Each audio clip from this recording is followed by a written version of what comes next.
Assalamualaikum warahmatullahi wabarakatuh. Bertemu lagi dalam pembelajaran sejarah. Materi kali ini melanjutkan materi yang sebelumnya. Materi yang akan kita pelajari hari ini tentang corak kehidupan masyarakat praaksara. Kita bahas ya materi yang sebelumnya untuk mengawali pembelajaran kita. Nah, materi yang sebelumnya itu kita sudah membahas yang namanya masa praaksara. Jadi, masa praaksara itu masa ketika manusia belum mengenal tulisan. Nama lain dari masa praaksara yaitu Nirleka. Corak kehidupan masyarakat praaksara dibagi menjadi 3 masa.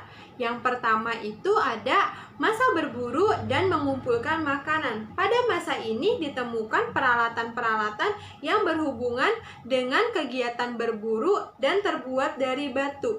Yang kedua, masa bercocok tanam. Pada masa ini ditemukan peralatan-peralatan yang digunakan sebagai alat bercocok tanam atau bertani sederhana. Yang ketiga itu ada masa perundagian. Pada masa ini ditemukan peralatan-peralatan yang terbuat dari logam. Bisa simak gambar ini. Gambar ini merupakan pola hunian manusia purba. Dari gambar tersebut, pola hunian manusia purba memperlihatkan 2 karakter hunian, yaitu kedekatan dengan sumber air dan kehidupan di alam terbuka. Adalah zaman batu. Zaman ketika sebagian besar perkakas penunjang kehidupan manusia terbuat dari batu. Zaman batu dibagi menjadi 3 bagian, yaitu Paleolitikum, Mesolitikum, dan Neolitikum. Sebelumnya kita sudah membahas periodisasi secara geologis tentang awal mula pembentukan muka bumi, dan kita lanjut ke materi periodisasi secara arkeologis.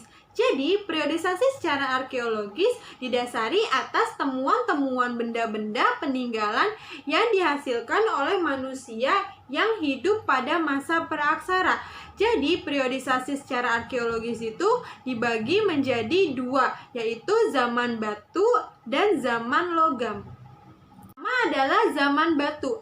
Zaman ketika sebagian besar perkakas penunjang kehidupan manusia terbuat dari batu. Zaman batu dibagi menjadi 3 bagian, yaitu Paleolitikum, Mesolitikum, dan Neolitikum.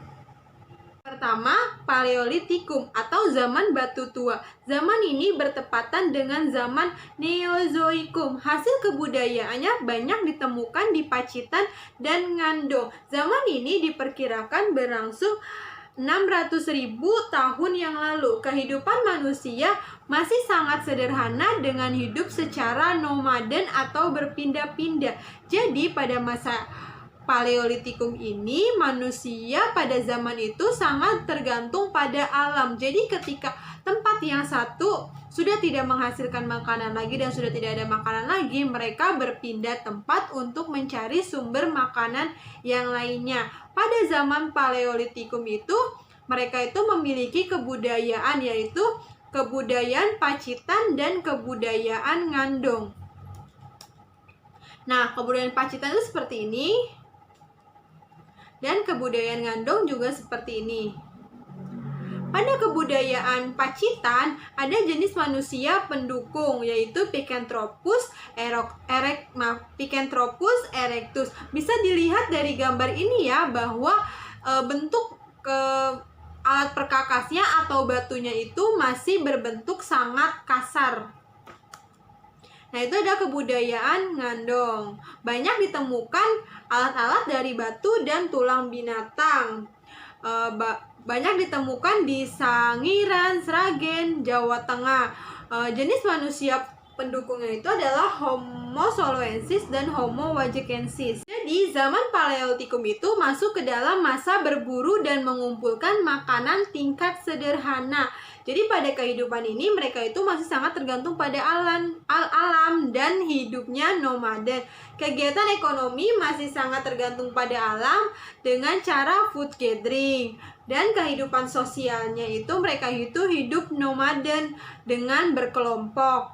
Serta kehidupan sosialnya pada masa ini manusia sudah mampu membuat alat-alat dari batu, tulang, kayu yang digunakan sebagai untuk berburu dan mencari makanan, tapi bentuknya masih sangat kasar. Ada zaman Mesolitikum atau zaman Batu Tengah. Jadi pada zaman ini hasil kebudayaan batu sudah lebih maju dibandingkan zaman Paleolitikum. Pendukung kebudayaan ini adalah jenis ras Papua Melanesoid. Pada zaman ini sudah hidup menetap, ditandai dengan lingkungan tempat tinggal yang hidup di pantai atau di dalam goa. Ciri pada zaman itu adanya kebudayaan Kejoken Modinger dan Abisausrouk. Jadi Kejoken Modinger itu berasal dari bahasa Denmark yang artinya sampah dapur. Dilihat dari pola hunian manusia purba, yang pertama itu kedekatan dengan sumber air dan kehidupan di alam terbuka. Jadi di sepanjang pantai Sumatera itu banyak ditemukan tumpukan-tumpukan kerang yang sudah menjadi fosil dan alat-alat penunjang kehidupan pada zaman praaksara. Selanjutnya itu yaitu Abisausrouk atau bertempat tinggal di dalam goa. Kenapa mereka bertempat tinggal di dalam goa? Yaitu untuk melindungi mereka dari cuaca alam dan binatang buas. Kebudayaan Abisausrouk ini banyak ditemukan di Bojonegoro dan Sulawesi Selatan. Zaman Neolitikum ini masuk ke dalam masa berburu dan mengumpulkan makanan tingkat lanjut. Kalau yang tadi sebelumnya sederhana, kalau sekarang masuk ke dalam tingkat lanjut. Kehidupan manusia pada masa ini sudah mulai menetap, walaupun hanya untuk sementara. Kehidupan ekonominya itu mereka tuh sudah mengenal cara bercocok tanam dengan sistem berladang umbi-umbian, tapi tetap mereka juga masih melakukan berburu untuk memenuhi kebutuhannya. Sedangkan kegiatan sosialnya, manusia sudah hidup secara berkelompok yang terdiri dari laki-laki dan perempuan. Setelah itu kehidupan budayanya pada masa mereka bertempat tinggal di dalam gua, manusia pada masa itu melukiskan sesuatu di dinding-dinding goa. Untuk apa? Untuk menggambarkan suatu pengalaman, perjuangan, dan harapan hidup. Gambarnya seperti ini. Selanjutnya itu ada zaman Neolitikum atau zaman Batu Baru. Neolitikum berasal dari zaman Batu Baru. Pada zaman ini telah terjadi revolusi kebudayaan. Yang tadinya hidup food gathering digantikan menjadi food producing. Pada zaman ini telah hidup jenis manusia purba yaitu Homo sapiens sebagai pendukung kebudayaan zaman Batu Baru. Pada zaman ini hidup sudah mulai menetap dan mampu menghasilkan bahan makanan sendiri melalui kegiatan bercocok tanam dan hidup bergotong royong mulai dikembangkan. Kebudayaan pada zaman Neolitikum yaitu ada kapak lonjong dan kapak persegi. Zaman Neolitikum sudah masuk ke dalam pada masa bercocok tanam. Jadi pada masa ini peradaban manusia purba sudah mencapai tingkat yang cukup tinggi. Manusia sudah memiliki kemampuan mengelola alam dan memenuhi kebutuhan hidup dan mengembangkan binatang ternak.